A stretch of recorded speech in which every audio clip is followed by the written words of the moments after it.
Did you know that Oda has quietly built 6 characters in One Piece who don't just drive the story, they are the story?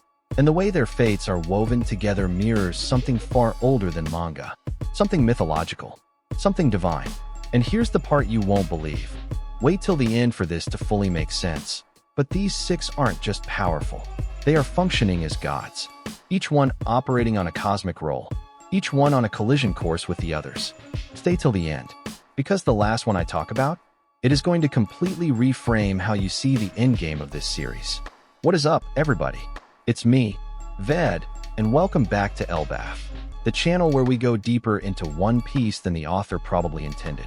Today we are doing something special.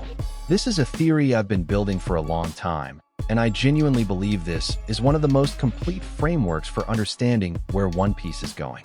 We are talking about the 6 strongest entities, and more importantly, what role each of them is playing in the grand design of this world. No fluff, no filler. Let's get into it. What are the entities? Before we name names, I need you to understand the framework we're working with. In mythology, whether Norse, Greek, Hindu, you name it, gods don't just have power, they have domains.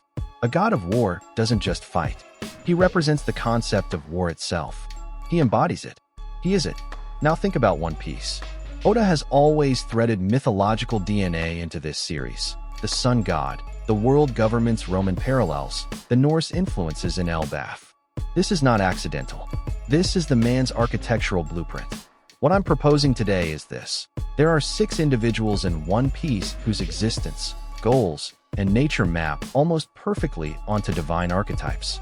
They are not just strong characters. They are entities, forces of nature wearing human skin. And I know this may not make sense right now, but I promise you, by the time we reach the 6th one, everything clicks. These 6 are Monkey D. Luffy, Red Hair Shanks, Loki of Elbaf, Sabo, Monkey D. Dragon, and Marshall D. Teach, Blackbeard. 6 people, 6 roles, 1 endgame. Let's start from the top. Entity number 1, Luffy, the creator/sun god. Luffy is the main character. We all know that. But Oda has written him in a way that is almost uncomfortable for a protagonist, if you think about it. Luffy doesn't want to be a hero. He has said this, explicitly, multiple times. He doesn't want to be worshipped. He doesn't want followers. He doesn't even want to be called a liberator. And yet, every arc, without fail, entire nations rise up because of him. Alabasta, Dressrosa, Wano. People who had been crushed under oppression for decades suddenly find the will to fight back. Why? Because Luffy doesn't free people by fighting for them. He frees people by showing them the full picture. He shows them that freedom is possible.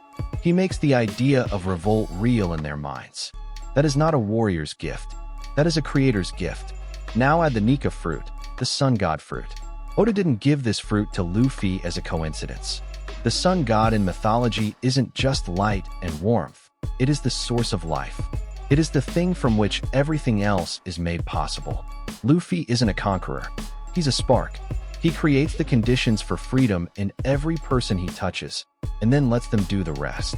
He is less a sun god and more a creator god, the one who sets the world in motion but doesn't control where it goes. And here's what makes this so perfectly Oda. Luffy has zero awareness of this role. He doesn't walk into Wano thinking, I will liberate this nation. He walks in thinking, I want to eat and find my friends. The liberation is almost a side effect of who he is. That's not character writing.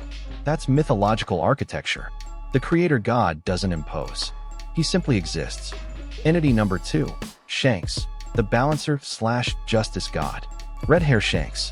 Let's talk about the most mysterious prominent character in the entire series. Here's something I want you to hold on to while we discuss Shanks. He is the only major character in One Piece who moves entirely by fate. Every other character fights fate, bends fate, ignores fate. Shanks follows it. Specifically, he stopped a war with his presence alone. He influenced Roger.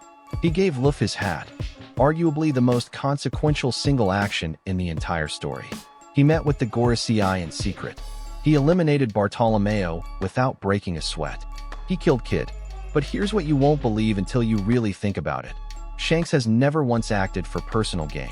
Every single intervention he has made in the story has been to stabilize something, to prevent escalation, to put the scales back in balance. Oda has been quietly paralleling Shanks with Tyr, the Norse god of justice, law, and war. Not Odin, not Thor. Tyr, the one who sacrifices his hand to bind Fenrir for the good of the world. The one who represents order within chaos. Shanks literally sacrificed his arm. Think about that. He didn't lose it in battle. He gave it to create what became the most important person in the story's future. That is a tier-level act. That is divine sacrifice for cosmic balance. And the griffin symbol? The griffin in mythology is the guardian of divine justice. It's the creature that bridges the earthly and the divine, that protects sacred things. Shanks doesn't want freedom the way Luffy wants it. He wants correct freedom, freedom that doesn't burn the world down in the process. He is the axis around which everything else turns. When he finally moves, it won't be for glory. It will be because the balance has broken so badly that only he can restore it. I know that might raise questions about his recent actions toward Kid, but I'd argue that's exactly the point. Sometimes justice is brutal. Tyr didn't make war pleasant. He made it purposeful. Entity number 3, Loki, the war god / destroyer. Now here is where I need you to stay with me, because this one is the most misunderstood character in the theory. Loki, the Prince of Elbaf. Nidhogg, the war god. Most people who have seen his name connected to destruction assume the obvious. He's just a villain, pure chaos, an agent of ruin. That is completely wrong, and Oda has already planted the seeds to show you why. Look at what Oda gave Loki. Ida and Harold, a family, emotional connections, love, a father figure. These are not details you give to a pure destruction engine. These are the details you give to someone whose violence has a source. You know that saying, don't poke the bear. Loki is the bear. His destructive nature is not his default state. It is his response to loss, to violation. When the things he loves are threatened, when the people he protects are harmed, that is when the destroyer comes out. Not before. Think about every war god archetype in mythology. Ares, Tyr, Mars. They are not chaotic by nature. They are forces that emerge when provocation demands them. They are the answer to a question that shouldn't have been asked. Loki's primary target, the world government, Emu, represents the single greatest provocation possible. Not just to him personally, but to everything he holds sacred. And when he moves against them, he won't be a villain doing it. He'll be a natural disaster wearing human form. The Nidhogg parallel, the dragon gnawing at the roots of Yggdrasil, is fascinating here. Because Nidhogg isn't evil in Norse mythology either. He is the force of entropy, the thing that must exist to maintain the cycle. Without destruction, there is no creation. Loki and Luffy, the creator and the destroyer, are two halves of the same cosmic mechanism. Entity number 4, Sabo, the flame god. Sabo, the Revolutionary Army's chief of staff. Luffy and Ace's brother. And here is the connection that I think gets overlooked constantly in fan discussions. Sabo is not just a fire user. He is the conceptual flame of the revolutionary cause. Think about what fire means symbolically. Prometheus stealing fire from the gods and giving it to humanity, the ultimate act of giving knowledge and power to the oppressed. Fire as enlightenment. Fire as the thing that reveals what was hidden in darkness. Sabo has been placed, consistently, in positions to witness the deepest truths of the world. He was there at Marineford. He saw Emu. He exists at the intersection of the revolutionary movement and the absolute truth of what the world government actually is. He has the information. He carries the flame that can illuminate everything. Now at his Mera Mera no Mi, Ace's fruit. This is Oda doing something deeply intentional. Ace was connected to the sun, to fire, to the spirit of freedom. Sabo inheriting that fruit isn't just emotional storytelling. It is a transfer of cosmic role. Sabo is the flame god, not in the sense of raw destruction, but in the sense of the purifying fire that separates truth from deception, the innocent from the corrupt. He is the one whose role it is to illuminate, to take the light that Luffy generates as the creator and direct it like a torch into the darkest corners of the world. And his relationship to the sun god, his brother Luffy, is literally that. The sun creates light. The flame carries it. One without the other is incomplete. Entity number 5, Dragon, the rain/wind god. Monkey D. Dragon, the world's most wanted man. And I want to stop here and ask you something. In a story about freedom, piracy, and the will of D, why is the most wanted man not a pirate? Dragon chose the harder path. He didn't sail the seas with a crew finding adventure. He walked into the world government structure. We know from flashbacks he had a connection to the Marines. Saw exactly. Entity number 6, Blackbeard, the Chaos/Darkness God. And now we reach the one I told you to wait for. Marshall D. Teach. Blackbeard. This is the character who, on the surface, seems like the obvious villain of the piece. The traitor, the murderer, the man who killed Thatch, the man who captured Ace, the man who hunted down and destroyed Whitebeard, the architect of countless atrocities. He is all of those things. I'm not going to pretend otherwise. But here's what you need to understand about Blackbeard, and I promise this reframes everything. Blackbeard is not evil because he enjoys it. He is evil because he learned that this is how the world works. Blackbeard witnessed, as a child, what real power does to people. He saw genocide. He saw what the world government was willing to do to maintain control. And instead of becoming a revolutionary like Dragon, or a dreamer like Luffy, he made a different calculation. If this is the game, then I will play the game better than anyone. The Celestials got their power through horrific, generational evil. Blackbeard looked at that and said, fine, I'll do the same. I'll steal the most powerful fruits. I'll eliminate whoever is in my way, including people I once called brothers. I'll use the very methods of oppression to seize freedom for myself. Is that monstrous? Yes. Is it also the most brutal, honest reading of how power actually operates in this world? Also yes. The Darkness Fruit, the Earthquake Fruit, two of the most purely destructive forces in the story in one body. His power is absorption, taking everything and making it his own. His philosophy is the same.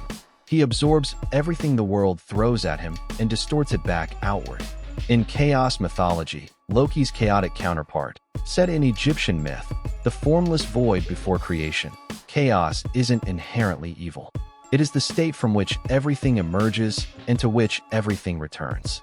It is necessary. Blackbeard's role in this story is to be the chaos that forces every other entity to define themselves.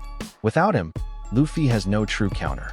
Without him, Shanks has nothing to balance against. Without him, Dragon's revolution never reaches its breaking point. He is the darkness that makes the sun meaningful. And here's the final thing I'll leave you with about Teach Man's dream is actually not that different from Luffy's. He wants freedom. He wants a world where he answers to no one. The method is catastrophically different. The goal, at its core, is the same. That is not an accident. That is Oda writing the darkness as a mirror of the light. Conclusion. So let's bring it all together. Luffy, the creator. The spark who doesn't choose to free people. He simply exists, and freedom spreads. Shanks, the balancer. The one who follows a fated path and holds the scales steady, even when it costs him everything. Loki, the destroyer. Not chaos for its own sake, but the unstoppable force that rises when what he loves is threatened. Sabo, the flame. The one who carries the light into the dark corners and illuminates the truth. Dragon, the storm. The force that strips pretense and renews the world by showing that power is not divine, it is merely human. Blackbeard, the chaos. The mirror. The darkness that gives every other entity their definition. These 6 are not just powerful. They are the engines of this story. Every major event in One Piece traces back to at least one of them. Their fates are interwoven in ways Oda has been constructing since Chapter 1. And the endgame, when all 6 finally occupy the same stage, is going to be one of the greatest things ever written in manga. I genuinely believe that. Now, I want to know, which entity do you connect with most? Drop it in the comments. I read every single one. If you're new here, this is what we do on Elbaf. Deep dives, real theory, no fluff. Subscribe, hit the bell, and I'll see you in the next one.